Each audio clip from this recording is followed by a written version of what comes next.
नमस्कार, मैं काजा बिशा। स्वागत है आपका एनवे लाइव। नजर डालते हैं हरियाणा की मुख्य खबरों पर।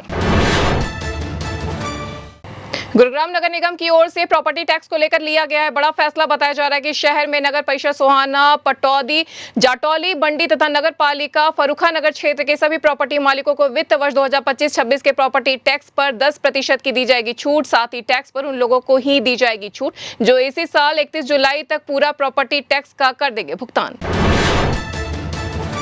अहमदाबाद विमान हादसे में कुरुक्षेत्र जिले की एक बेटी अंजू शर्मा की भी हो गई दर्दनाक मौत। अंजू वर्तमान में अपने परिवार के साथ रह रही थी वडोदरा में।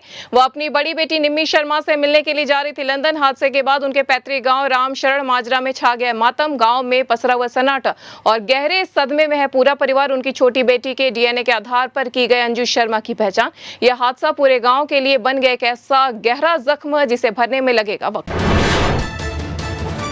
पानीपत जिले के समालखा कस्बे में एक बुजुर्ग महिला से की गई लूटपाट। सोनीपत की रहने वाली 72 वर्षीय महिला समालखा के प्राकृतिक चिकित्सा केंद्र गांधी आश्रम पट्टी कल्याण में करवाने आई हुई थी अपना इलाज। सुबह वह दूसरी महिला के साथ सैर करने के लिए निकली। इसी दौरान रास्ते में एक बाइक सवार 2 बदमाश ने निकाल ली महिला के हाथों के कड़े व कानों की बालियां। सूचना के बाद पुलिस ने शुरू कर दी है कार्रवाई।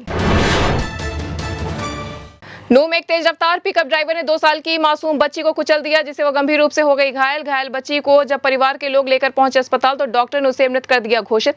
पुलिस ने मृतक बच्ची के चाचा की शिकायत के आधार पर अज्ञात पिकअप गाड़ी ड्राइवर के खिलाफ केस दर्ज कर शुरू कर दी है जांच। हिमाचल प्रदेश के ट्राइबल जिला लाहौल स्पीति में शुक्रवार की सुबह हरियाणा के टूरिस्ट की पलट गई एक्सयूवी गाड़ी। इसमें सवार 3 लोग हो गए घायलों को स्थानीय लोगों की मदद से केलांग अस्पताल में इलाज के लिए किया गया भर्ती। यहां प्राथमिक उपचार के बाद तीनों को कुल्लू किया गया रेफर। जानकारी के अनुसार आज सुबह 5:15 बजे के करीब लाहौल स्पीति के गोंदला में पेश आया यह हादसा जहां हरियाणा नंबर की गाड़ी में 3 लोग थे जो कि जा रहे थे केलांग की तरफ। हरियाणा में कॉमन एलिजिबिलिटी टेस्ट के लिए फर्जी पोर्टल के बाद अब साइबर ठगों ने सोशल मीडिया पर फर्जी पेज बनाने कर दिए शुरू। साथ ही इन पेजों पर फैलाई जा रही अफवाह की सीटी रजिस्ट्रेशन के लिए बढ़ा दी गई है date. Haryana staff selection commission के चेयरमैन ने बताया कि बनाए गए 50 फर्जी पेज। हमने इसके खिलाफ दर्ज करवा दी एफआईआर। कमीशन का सोशल मीडिया पर नहीं है कोई भी ऑफिशियल पेज। हरियाणा सरकार लगातार भ्रष्ट अफसरों कर्मचारियों के खिलाफ फिर से आ गई एक्शन में। 370 भ्रष्ट पटवारी, 404 दलालों की लिस्ट के बाद अब सरकार 108 तहसीलदार, नायब तहसीलदार, डीआरओ के खिलाफ करने जा रही है कार्रवाई। सभी सबूतों और अन्य दस्तावेजों की जांच के बाद इन अफसरों को चार्जशीट करने की कर ली गई है तैयारी। मंजूरी के लिए सीएम सैनी के पास भेज दी गई है इन 108 ऑफिसर्स की फाइल।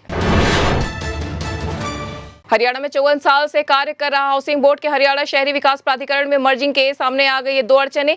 इन 2 अड़चनों के कारण एचएसवीपी में बोर्ड के मर्ज होने में अभी हो सकती है देरी। तत्कालीन मुख्यमंत्री स्वर्गीय चौधरी बंसीलाल ने हाउसिंग बोर्ड को 1971 में किया था गठित। हाउसिंग बोर्ड ने 31 मार्च 2025 तक हरियाणा में बेचे थे 1 लाख फ्लैट। लेकिन हैरानी की रही बात कि इसमें 10,000 से ज्यादा अभी तक खाली पड़े हैं फ्लैट। इसको एचएसवीपी में मर्ज करने का सरकार ने लिया है फैसला।